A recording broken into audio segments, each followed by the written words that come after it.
Et comme prévu, on retrouve Laurent. Première étape du jour, Gottsvaerveld, point de départ de nombreuses randonnées. Oui, effectivement, il y a beaucoup de balades à faire dans notre région, le Nord-Pas-de-Calais. On aime randonner, particulièrement ici dans cette région des Flandres.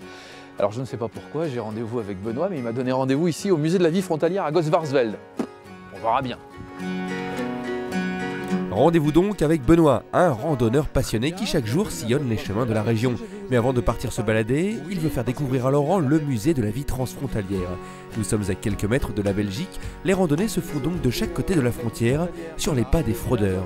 Repris le presbytère, l'ancien presbytère, pour le transformer en musée de la vie frontalière ou musée des fraudeurs. On y va, Jean-Michel nous y attend. Ah, on a rendez-vous avec Jean-Michel. Voilà, tout à fait. Allez-y. Bonjour. Bonjour. Jean-Michel.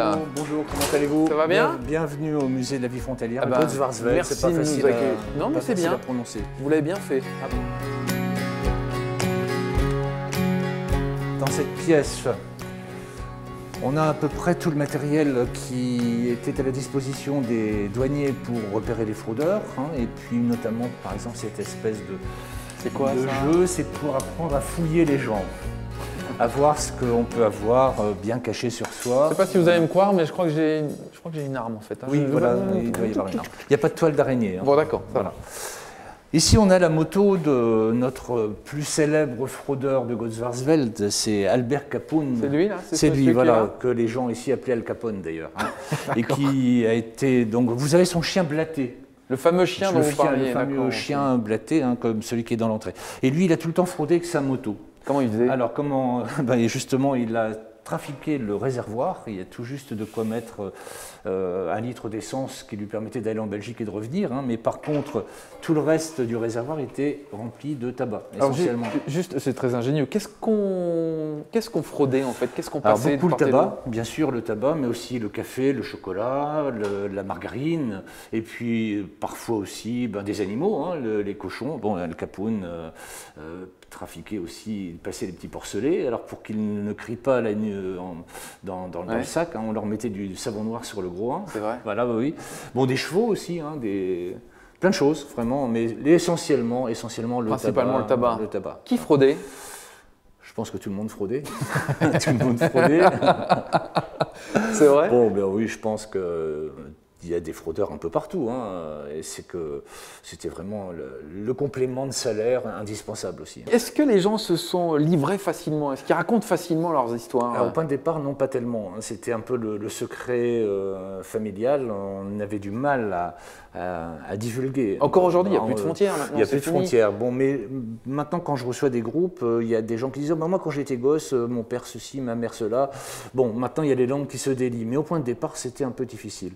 Mais je pense que c'est surtout Albert Capone qui a écrit un livre. Il a raconté son histoire, un peu sa vie et sa méthode, ou ses trafics. Et c'est lui qui a un peu déclenché le mouvement.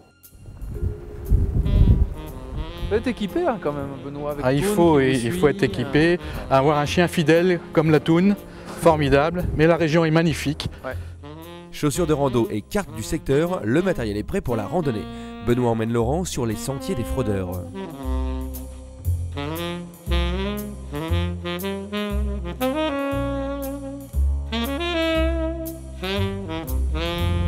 On est à côté d'un cimetière. Cimetière anglais, oui. Voilà.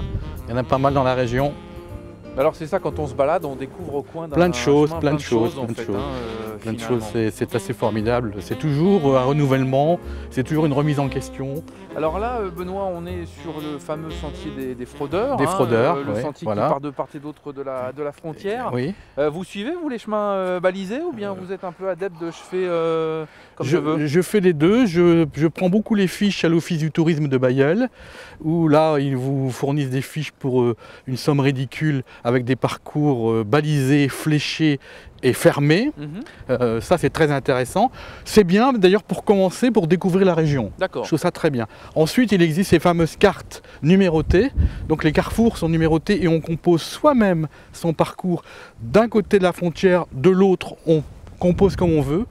Et ça, c'est très intéressant aussi parce que là, on découvre plein de choses. Ah oui, alors c'est-à-dire qu'en fait, on suit des numéros de carrefour. Voilà, en gros. chaque carrefour est numéroté et vous indique si vous voulez tel numéro de carrefour, si vous devez prendre à gauche, à droite, devant, derrière. J'aurais dû dire qu'on prenait des bottes en fait. Ah oui.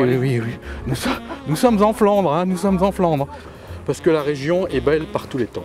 C'est vrai. Dans la neige, dans l'eau, dans le vent, dans le soleil. C'est vrai C'est une région vallonnée magnifique. Il suffit de voir ici le décor qu'on a sur la gauche. Au pied du Mont d'Écart. Voilà, et on aperçoit l'abbaye du Mont d'Écart là-bas. Uh-huh. C'est assez formidable. Alors vous, en fait, vous vous baladez tous les jours. Tous les jours. Pourquoi? Parce que j'ai une vie un peu stressante dans le commerce. Et aujourd'hui, je me libère, je me venge de tout cela. Et je pars 2 heures seul avec mon chien tous les jours pour décompresser, découvrir la région, être heureux. Mais chaque jour, vous découvrez quelque chose de différent? Toujours. Ouais. Toujours. Parce qu'en fait, je vais aussi bien du côté français, du côté belge, mais je vais sur Steenvoorde, sur Gaude, je vais du côté de Dunkerque, le long de la côte. Il y a toujours quelque chose de magnifique à voir. Mmh. Vous disiez que vous étiez dans le commerce, Oui. le stress. Qu'est-ce que ça vous procure en fait comme sensation finalement d'être seul sur un chemin comme celui-ci avec le chien? C'est tellement reposant, c'est tellement décompressant, on oublie ses soucis, bref, on est heureux. Pourquoi pas, il faut le dire, il faut oser le dire. Mmh. Hein. C'est du grand bonheur tout ça, regardez autour de vous. Oui, c'est magnifique, vous avez raison. On peut manger des bonnes choses dans les On va trouver estaminets, un petit c'est ça? estaminet qui est là-bas, sur le territoire de Boskep, au milieu de nulle part, D'accord. qui s'appelle le Tomelof. Le Tomelof. Si vous suivez régulièrement Grand Place, vous savez que la grande passion de Laurent, après une bonne balade, c'est de pousser un peu plus loin vers un estaminet. Et c'est dans le petit village de Berten, en plein milieu des houblonnières, que notre voyage se termine. Et vous venez souvent vous ici ou pas? Ici, c'est la première fois que je viens, mais la région est truffée de petites auberges comme ça. Et vous en profitez un petit peu? On y mange des plats typiquement flamands. Ah bah justement, voilà. Voilà un petit poach. Bonjour Sylvain, merci beaucoup. Oh, regardez ce petit poach. Asseyez-vous 2 secondes avec nous. Bien sûr. Sylvain, vous avez repris l'établissement il y a combien de temps là ici? Il y a à peu près 4 mois. 4 mois, donc c'est tout frais, c'est tout tout neuf. frais, c'est tout neuf. Bon, alors qu'est-ce qu'on mange de bon chez vous? Alors la pot de vlèche, la côte à l'os, le gratin de poisson, Ah, ça c'est bien, c'est le gratin de poisson aussi. Comment s'appelle le lieu? l'auberge Tomelof.